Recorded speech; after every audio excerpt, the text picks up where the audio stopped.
داستانی رو میخوام بهتون بگم که ببینید یک تغییر کوچک در نگاهمان و به زندگی اطراف تا چه حد زیادی میتونه مؤثر باشه. پس این داستان رو تا انتها با من همراه باشید. زندگی سلف سرویس است. یکی از افراد معروف آمریکا برای نخستین بار در عمرش به یک رستوران سلف سرویس دعوت شد. پس از حضور در رستوران منتظر بود که شخصی برای گرفتن سفارش از او بر سر میز حاضر شود.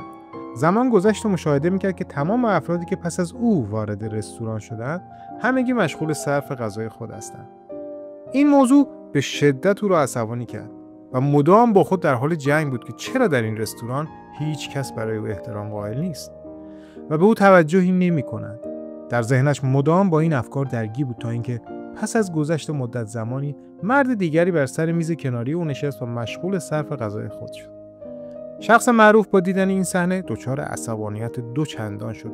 نزدیک میز آن فرد رفت و از او پرسید: آقای محترم، شما همین 5 دقیقه پیش وارد رستوران شده اید و همکنون بشقابی پر از غذاهای رنگارنگ در مقابل شماست. اما من مدت زمان زیادی است که بر سر این میز نشستم و هیچ کس برای تحویل سفارش من نیامده. علت چیست؟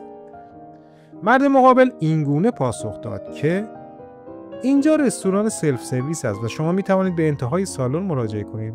از غذاهای روی میز هر کدام را که مایل بودید بردارید و سپس هزینه آن را پرداخت نمایید و غذایتان را میل کنید. در واقع در این رستوران همه چیز در اختیار شخص شماست. فرد معروف با شنیدن این جمله کمی جا خورد و به فکر فرو رفت. نهایتاً به این نتیجه رسید که زندگی دقیقاً مانند یک رستوران سلف سرویس است و همه چیز برای لذت بردن مهیاست.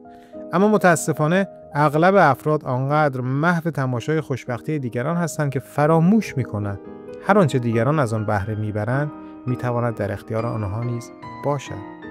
بنابراین بهتر است در زندگی به جای یک جانشینی و عصبانیت به فکر این باشیم که قدمی برداریم و سپس از بین شرایط‌هایی که برای ما مهیا می‌شود و هدایایی که زندگی در اختیار ما قرار می‌دهد همه چیزهای مورد علاقه خود را برداریم و از آنها لذت ببریم.